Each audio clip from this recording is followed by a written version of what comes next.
athletic director, 21 years at Creekside as a teacher and a coach, and has done everything at that school. From what I have done my research, she is a superstar at Creekside. Everyone loves her. She is a proud alumni of Berry College. If you've heard of that school before, that is where our good friend and advisory board member, Dr. Angel Mason, is the AD. Dr. Troy has also been featured on the AD educational podcast entitled The Doctor Is In. That is so appropriate. And Teachable Moments with Dr. Troy. She just does it all and has been willing to share her knowledge with us. She's also been featured on Hanging with the AD podcast as well. I'm Anthony Thomas. I am the Director of Athletics at San Francisco University High School. That's right, I said San Francisco. I am no longer in San Diego. I returned to my roots and very happy to be back in the Bay Area. And so we are here launching another school year with NOMAD and the work that we do. I recall back when we started, Dr. Troy, we were in the midst of dealing with the unrest and the murder of George Floyd. And so our webinars at that time were really dealing with situations that we had to deal with, the real situations around just intolerance and the lack of love for people of color in general. And what our big question was as athletic directors is, what are we going to go back to our schools and tell our kids? They're going to have questions about what's going on in the unrest. So we did a lot of work when we first started in the area of DEIB, diversity, equity, inclusion, and belonging, and having tough conversations and encouraging and building allies with our ADs across the country on how do you talk to your students about this, you know? And then of course, as we dove into that, then the pandemic hit. And so now we're talking about how do we do our jobs from home? What do we do with that? So we've covered the gamut of different things, but now we're back. Most of us, all of us, are back on campus full time. And even myself and the board, we all recognize that, we actually have full-time jobs. And so now it's a little more difficult to do all the things that we've been doing for NOMAD, but we have gotten ourselves to a point now where we can do things in a relatively consistent manner, which is something that we wanted to do. But one of the things I wanted to do as current president is that I wanted to reach into our rich bullpen of knowledgeable ADs and start getting back to the groundwork of what we're doing. And so that's why I sought you out, and I am so grateful to have you here and being able to work with our family here on these conversations. And specifically now, it's about social media and how we use social media. And so many of us have maybe different options, but this is an opportunity for us all to share. NOMAD family, if you have questions, obviously start putting them in the chat. But Dr. Mekia Troy has done some amazing things at Creekside to highlight her student athletes and their program. And I will tell you that this is one of probably the most important things to our kids. They love the attention. They love IG. They love, X. They love all of it. Notice how I didn't say Facebook. That was for some of the older folks. So, we gotta stay relevant with everybody. But our kids love it. But, some of us are afraid to get started on it. And, so I asked Dr. Troy if she could come on, share with us what she does, how she does it, how it came about. And so here we are. So Dr. Troy, if you could just get started, can you just tell us, how did you go about getting your social media program going at your school? What are some of the tools that people need to just get it started? What are we looking for? Okay. Well, again, thank you so much for having me. Glad to be able to share a little bit about what I've experienced, and glad to see a couple of my Georgia sisters here today. I think the first thing that was a few years ago, actually it's been several years ago now, a former principal was really high on social media, and he pushed the departments to everybody started a Twitter page. Just everybody needs to do something. And, you know, I didn't take it seriously at the time, but after a while, I started to recognize that that's what everybody's doing. And I'm one that, you know, way back then, personally, of course, I had Facebook, but I wasn't even using Twitter or X now at that time. So we started a page for our athletic department. And the key thing that he said in doing that was that it's our opportunity to control our narrative. It's our chance to tell our story. And if there are stories that you don't like that are out about your school, about the department, about a coach, a kid, whatever, this is a chance to drown that out. So the more you put out, this is more of what people are going to see. And it's so far reaching that it gets beyond just your local community to so many other places. And it's a great tool to be able to communicate, to highlight, to network. And the more intensely I took it, the farther we've gone. So beyond just the Twitters into Instagram. And then what I've learned is that even Facebook got a whole different clientele that's still there. A lot of our alum are active with Facebook, had no idea. So we made sure that we had to revive that page to keep it going too. But what the biggest thing is to be able to reach all of your stakeholders as best as possible. It seemed like we got a lot more engagement from our social media channels than we even did from our website. Wow. So when it came to sharing schedules, sharing updates, game information, it was a lot easier to share that on social media, and people responded better than, you know, trying to find a website, getting information. It just was easier for us. Yeah. Yeah, that makes sense. That makes sense. So do you do this yourself? Do you have a team? How did you set it all up? Right. So it started as myself, and it has continued as just me taking care of this on my own. Just because it's important to be done, and maybe I want to have my hands in too many things, but I have to make sure that what's being put out is a good representative of us as a school and of our athletic department, because at the end of the day, you know, the athletic director ends up being the face of what's going on. So I have, of course, encouraged our head coaches to have individual pages for their sports. But if a message is going to come from our athletic department, it does need to come, I believe it needs to come from me. So, of course, it doesn't have my name. It's our Creekside page, but they know who's behind the scenes taking care of that. And I do have some assistance from time to time, even if that's for them creating something for me to share. But for the most part, it is me taking care of that. And it's a sacrifice to get it done. I probably set myself up early on in doing score updates, particularly in football. And people look for them and they ask for them every quarter. What's the score now? What's the score now? Particularly on the road. So now that we've done that, people expect it. I don't want to lose that audience that's following us for that reason. So we keep that going, and it's always exciting. Of course, I have to mute it because it's going off all the time. But we do get a lot of engagement from fans on game nights and leading up to games. So that's exciting that people are paying attention. And I can imagine you can also get some sponsors out of this when they see how many people are following you. Has that happened for you at Creekside? Yeah. So we are faithful users of Gipper. And I know NOMAD is familiar with Gipper. Yes. But during the pandemic, there was, I forget where the AD is from, but there was an AD that was doing a webinar to show people how to make graphics. And I thought that this is cool. So I started to create graphics just based on what he taught. And then after that time, I learned about Gipper. So to take some of that load off, it was made a lot of sense to just, hey, let's use a program that already exists, a template that's out there that we can use to really share some quality information about our student athletes, about our programs that looks like the professional teams. So we've been able to do that. And in doing so, that engagement, you can go out to sponsors to say, hey, this is the type of interaction that we get on social media. Would you like to support us in this way?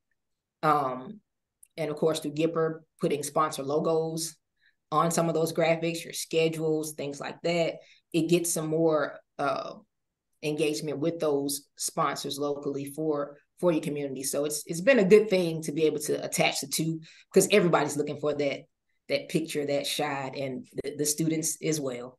Yeah. But yeah, it does open doors for that. How do you go about making sure that there's equity in your posts, right? Like you can't just, the football team can't get all the shine. What's the volleyball team doing? What's cross country? Like how do you go about sharing the wealth? Yeah. So a couple of tricks, I guess, that I'll use is one, particularly if we have a program that hasn't been as strong or successful, I try to make sure that they get a game day post. So that at least people know, hey, they're out there and they're playing. Now, I might not want to embarrass anybody and put that final score up the way I would for, say, maybe a football or a basketball game. However, you can still give a nice shout to the programs because they're participating. And yesterday, I was able to go into our esports room and just take a shot of the young man who was playing. I mean, esports is new here, and it's a way for us to get it out, just to show people that we have it, but it's not something that people will come in and watch. So unless we come in and take the picture and share it on social media, no one would know. Right. So you want to make sure that there are some of the sports have bigger channels, I'll say, in social media as their individual teams.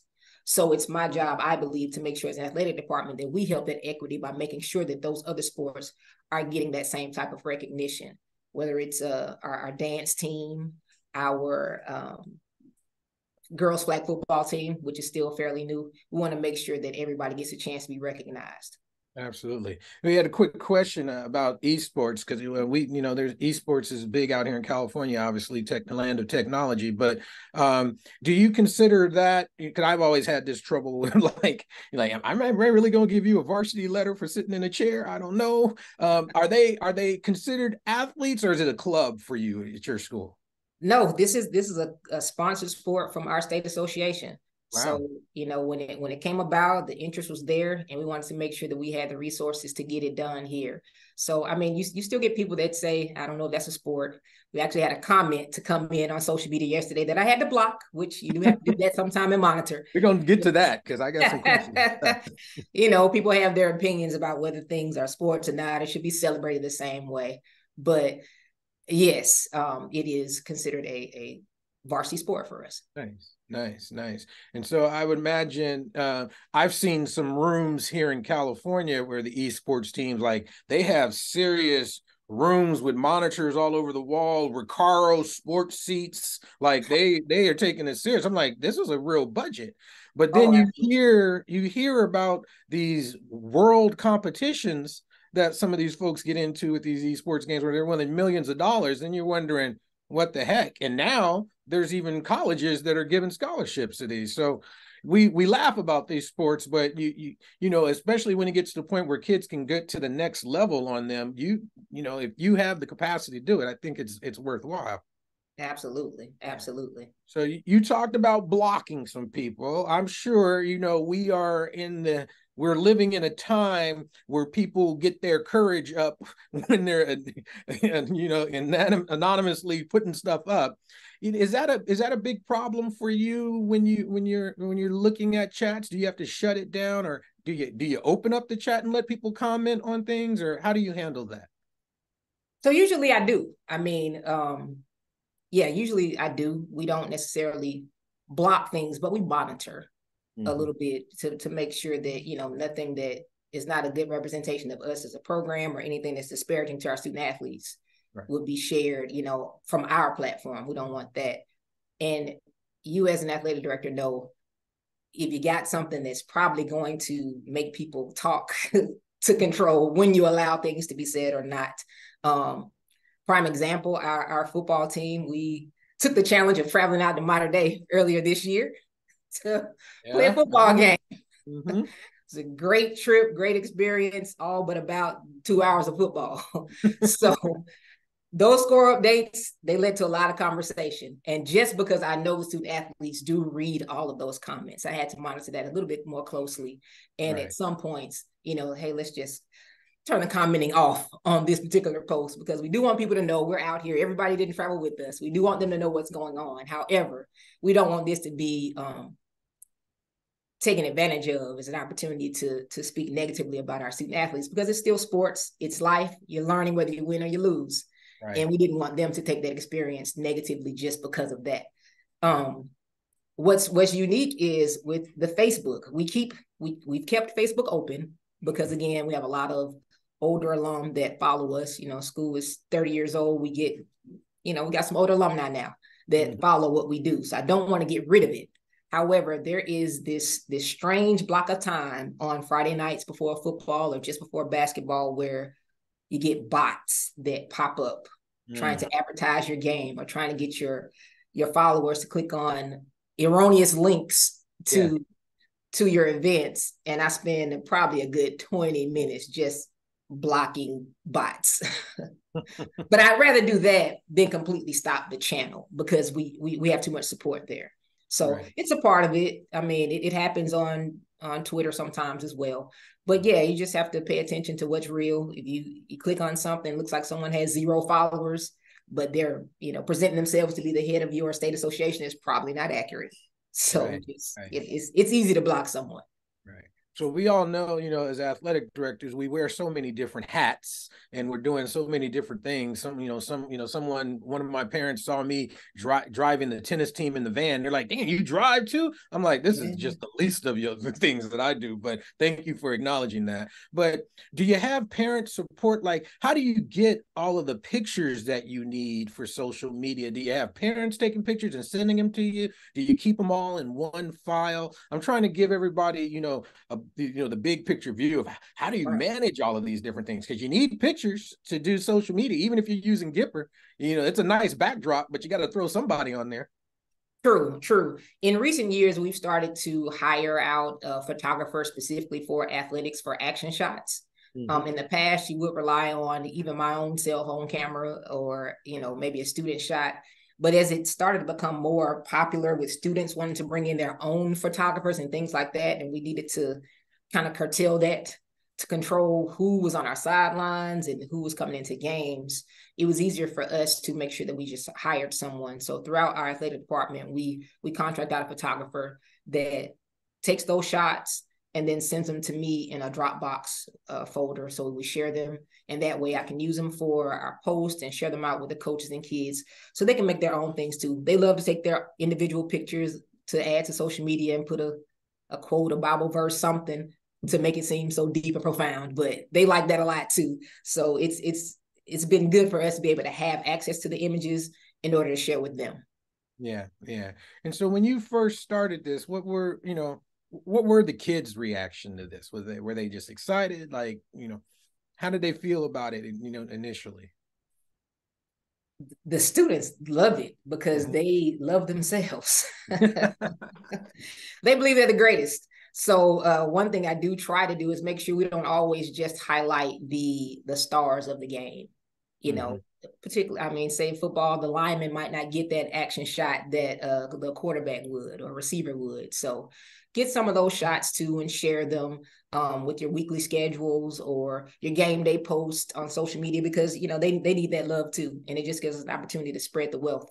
It's easy to get a shot of the running back that's about to score a touchdown or somebody that's dunking a ball, but it may not be the same, like I mentioned with the esports kids. Somebody has to really make an effort to get that information out. But the students love it. They love to share it. They want to be tagged in it.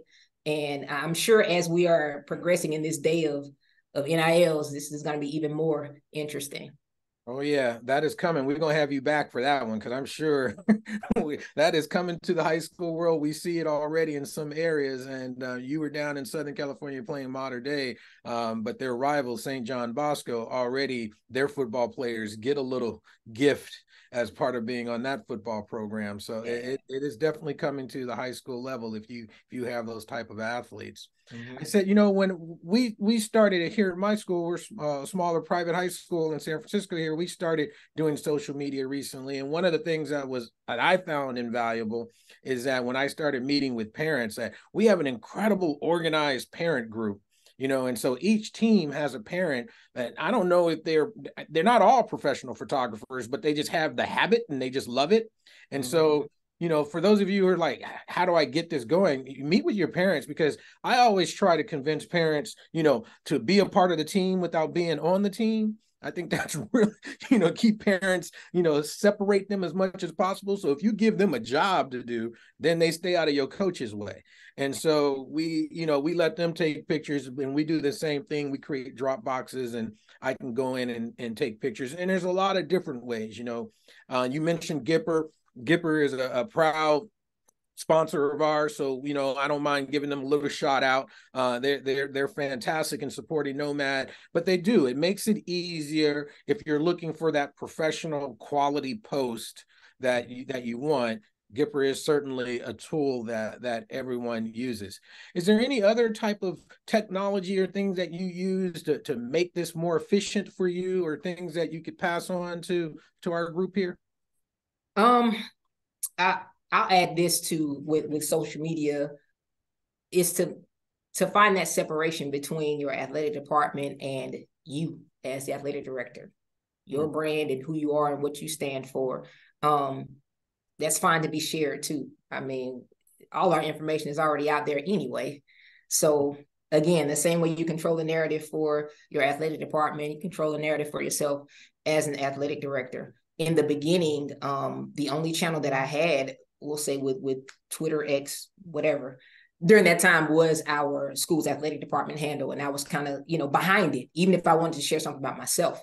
But it was strange, because at some point you might want to say something that isn't necessarily attached to the school or the athletic department, but it still represents you and what you do as an AD. So it was important for me to make sure I revived my own personal channels to share out information and to network and meet folks. And particularly during the pandemic, when we had the virtual NIAAA conference, that's when I recognized how important it was to build that personal brand.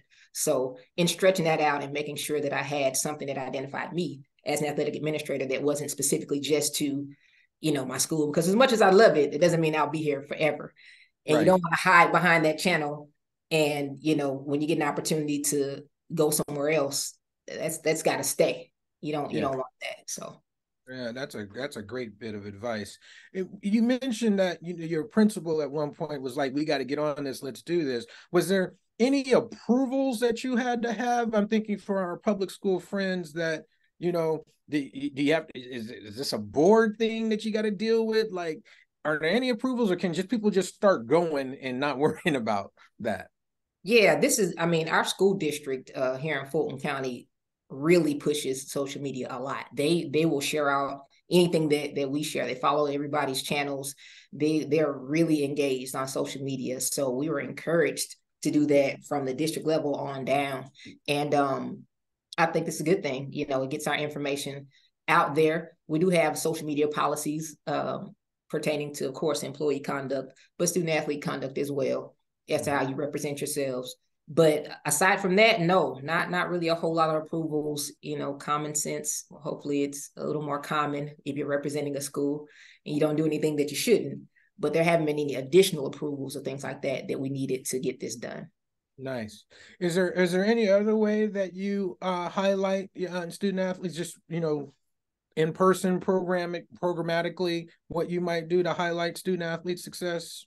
I know there was signing day a couple of days ago. Was there anything like that?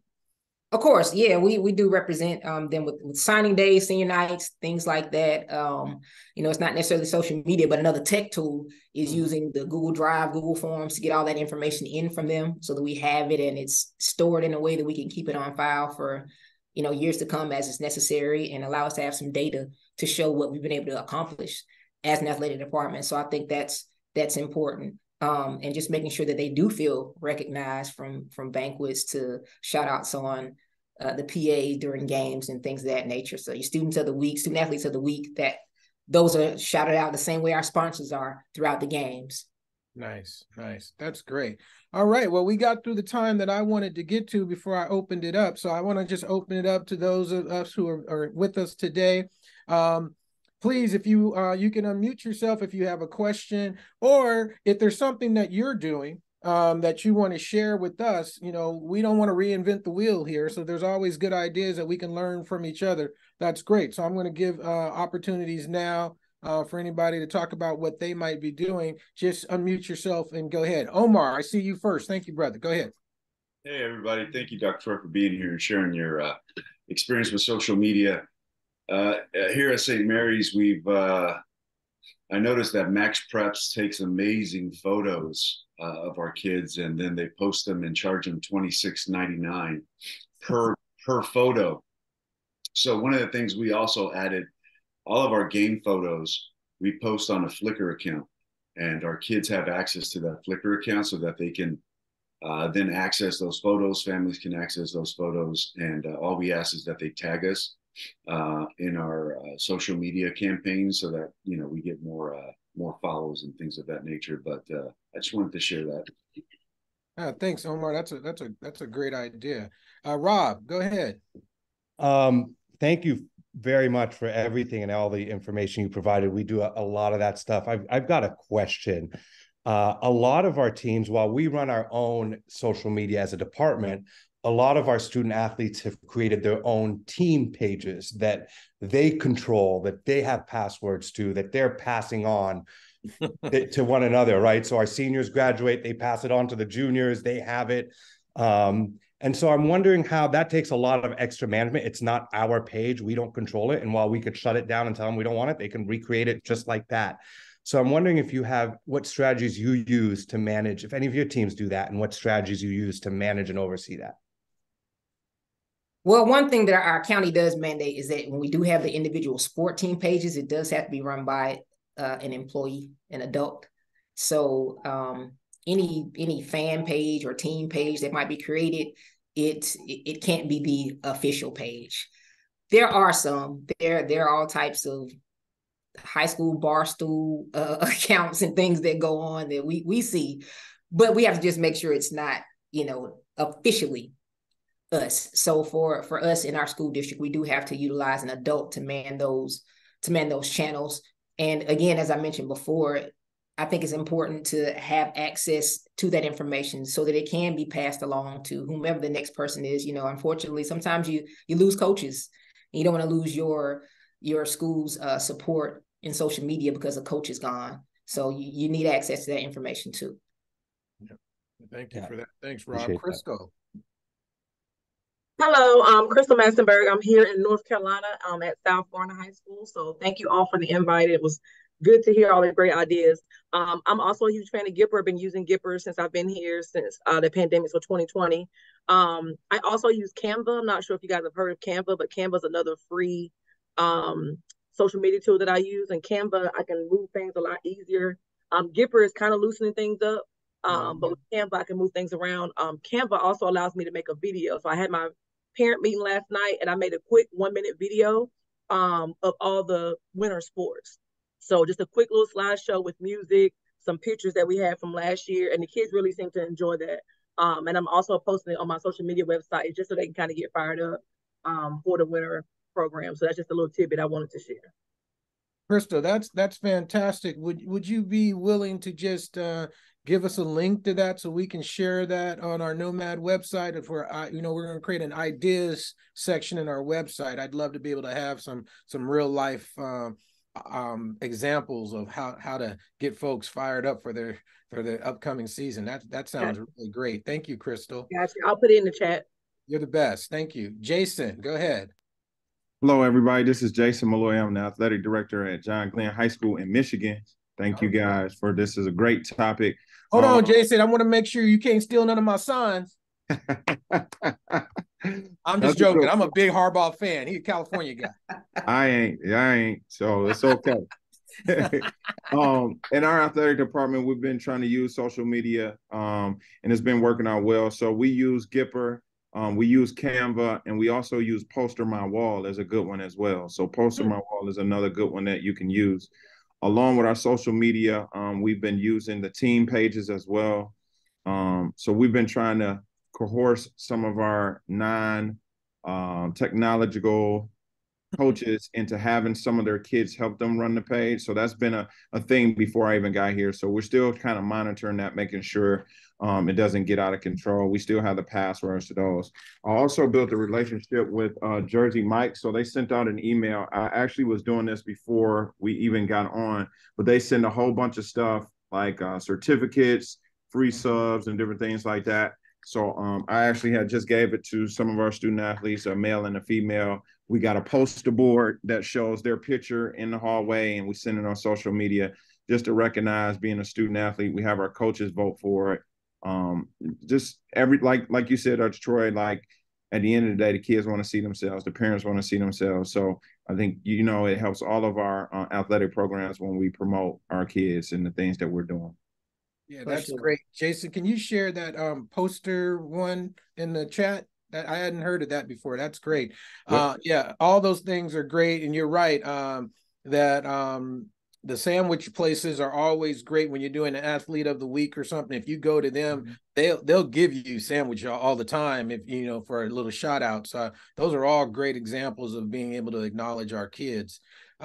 Any more questions? Yeah, I actually have a question. Yes, we're getting Carlos. a little bit of pressure from our parents because our current sort of stance is we do not individually tag our student athletes in posts. And so we've been getting a little bit of sort of asking about it, specifically from parents who are building a brand for their student athletes, not only for the NIL, but also for their college recruiting. So what is sort of and anybody can answer this, what is anybody's sort of take on tagging students' individual pages, and do you create guidelines around that and whatnot? Go ahead, Dr. Troy. We don't necessarily have any guidelines against tagging the individual student athletes pages. One of the bigger challenges that we have is that a lot of them, their handles are something very different than their names. So it's hard to find them. I think with this day and time of NIL, they're learning to make things a little more formal, I guess, so that they could be tagged. And I don't personally have a problem with that, because it's just more engagement, more opportunity to be shared and shown. Because at this time, you still, I don't want to say belong to us, but you're still representing us. And this is the one opportunity to do that, because with a lot of the NIL procedures, you're not able to use your school logos and things like that. So it's still an opportunity for us to give you a highlight and help the parent build that brand. I think it's great. A lot of these programs outside of just your local area, whether it be like the USA Today's or what's the other one? High school something, I don't know. They'll find the kids' social media. There's a highlight posted, they'll share it. So, I mean, it's a good time to go ahead and have that conversation about it being cleaned up anyway, so that they can be, acceptable and marketable as a brand at that time. Hey, I think my good friend Tony Fisher is still on. Tony, are you still with us? If not, we just NOMAD just created a relationship with a company that kind of helps clean up kids' social media page, because sometimes we have to remind kids, like, look, people are going, if you are somebody that they might be interested in, they're scouring through your social media to find something that they don't want to be a part of. And so sometimes you need to recall what you might have said a few years back. I mean, there's been some stories, from some players, high, quality players who have said some things that they really, colleges don't want to have any part of. So there is organizations and people like that out there trying to help students kind of clean up their pages. Dr. Troy, one issue that I concern myself with, that I talk to my coaches about, is coaches keeping a real definitive line between them and their players, and so, like, we don't want our coaches on social media, and you shouldn't be following your players and all that stuff. Like, do you have issues with that? How do you get your coaches to make sure that they don't get caught up in all the hoopla, and now they're following and tagging kids, and it's their own personal site? Right. We have asked them to be cognizant of what they're doing on social media as well. I'll say a couple of years ago, we actually got into a little bit of trouble with an 8th grader that put out his own, I guess, signing day image of coming to our high school the next year. We're like, what? There's no signing day for 9th grade, but he made a graphic and put it out. And, some of our coaches were following his page, because I guess he was a high profile, 8th grader, but it was later determined that he didn't come out of our community. He came from another community. So we were reprimanded for that. And I think that was firsthand a chance for them to learn how important it is to make sure that they are being careful with what they do.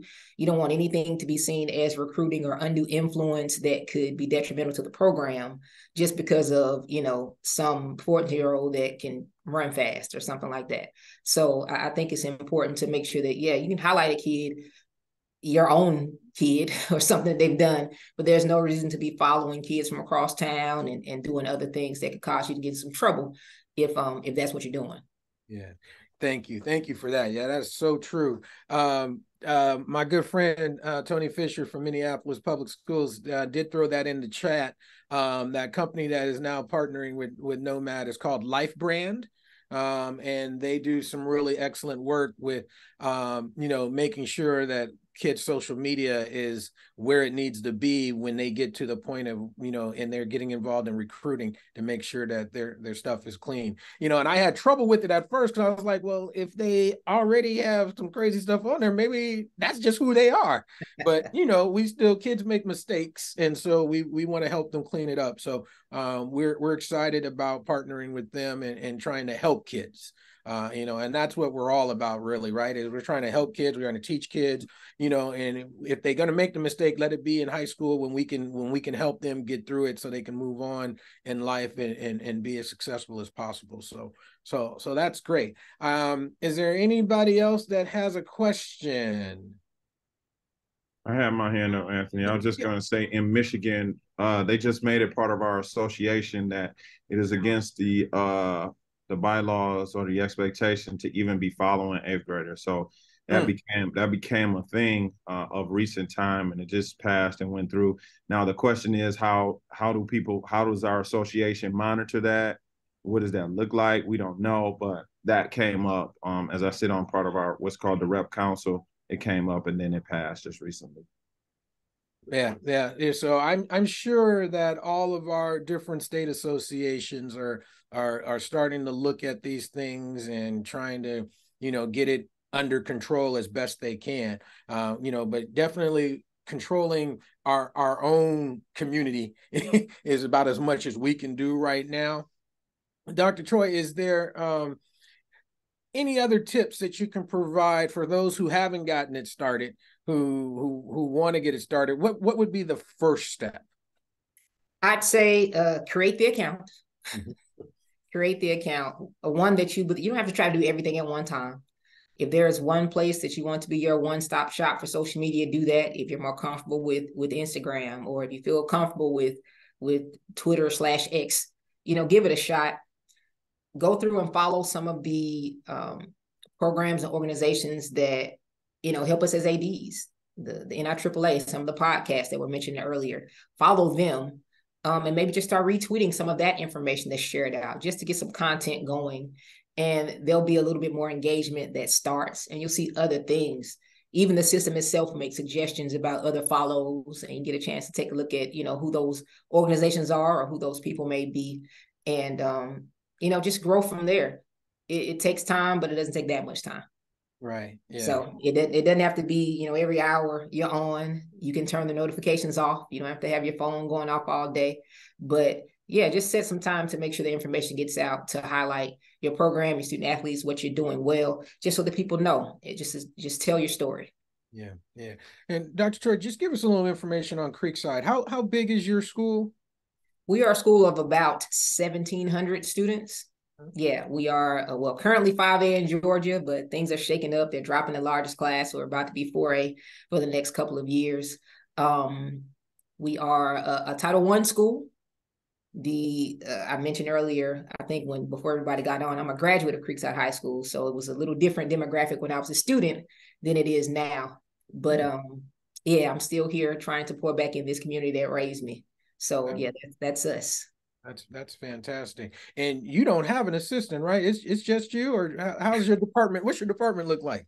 Right. So for probably 12 of these 14 years, it's been just me. But in the last 2 years, I've had our baseball coach and our cheer coach come on to help me a little bit and trying to share as much as I can with them.